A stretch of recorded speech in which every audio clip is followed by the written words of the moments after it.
This is the way you do it. Close your eyes. Take a deep breath into your body.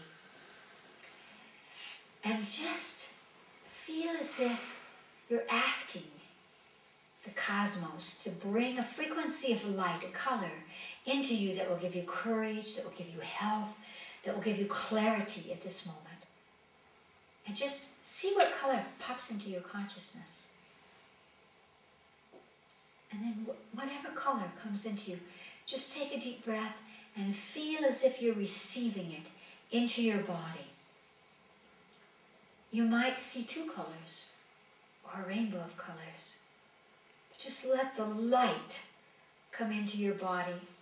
Again, when you're doing this exercise, you could say, what color do I need for courage?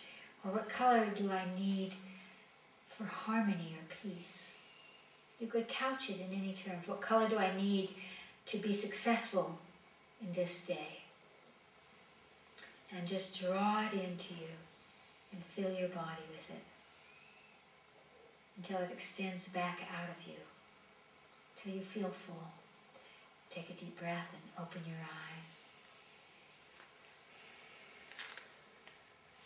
When you do something like that, you are expanding your repertoire.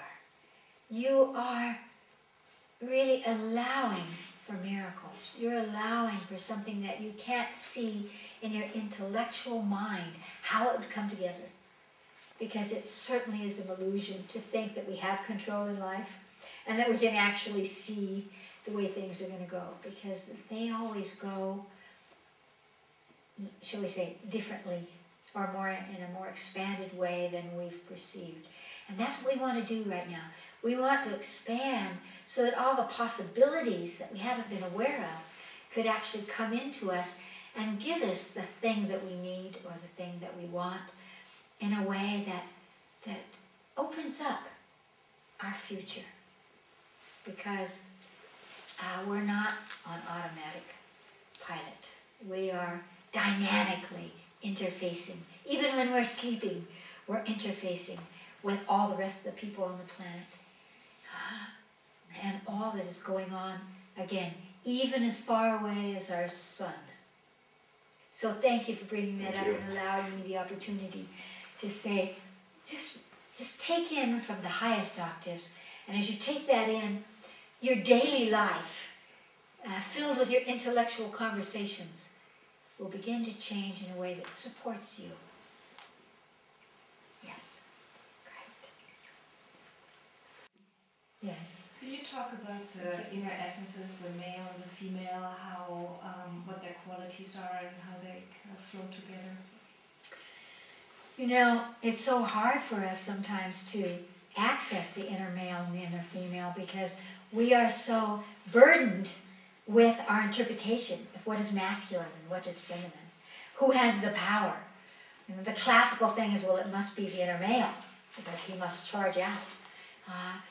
Unless you've ever seen a female protecting her creation, you know. And then you'll see how those roles dovetail in each other. And the reason that we call it the inner is that we're actually talking about the essence. What is the essence of the feminine energy? It's beyond the many, many cultures that we've touched. In one culture, the female may play this role.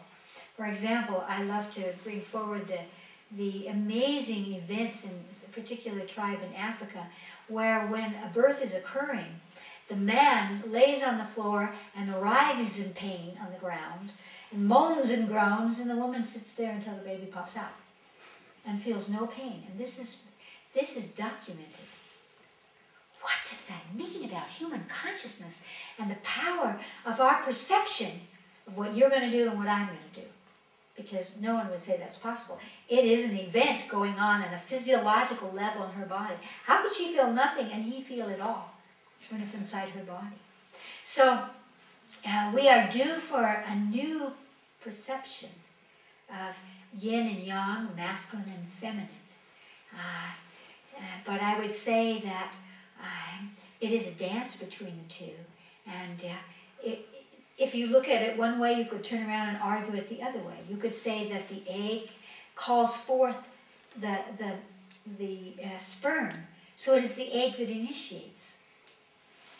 On the other hand, without the sperm, the egg does nothing. So there is this interplay. And that's what Chinese medicine has been speaking of for thousands and thousands of years, is that it is the enfolding of yin and yang, of the masculine and the feminine, that holds the truth. Because the inner female, which I would say, of course, holds the secrets, holds the potential, is without the structure, brings the essence that can change and move and modulate to form with the power of the inner male whatever needs to be constructed. So the female typically whispers, to the yang force, to the masculine, who creates a structure. But that structure has no power if it has no essence. And so there again goes the dance of back and forth. This Mobius strip, this infinite out and inner layers that are linked to each other. And so what we need to do now is to really begin to comprehend that science has shown us this, that the male and the female are inextricably intertwined with each other, so that we can feel the energies of the male inside us, because you have inherited half your father, and you have inherited half your mother. And so as we begin to experience them, then we wield them, and we know how to be one with them, because we can't just think of them in our heads.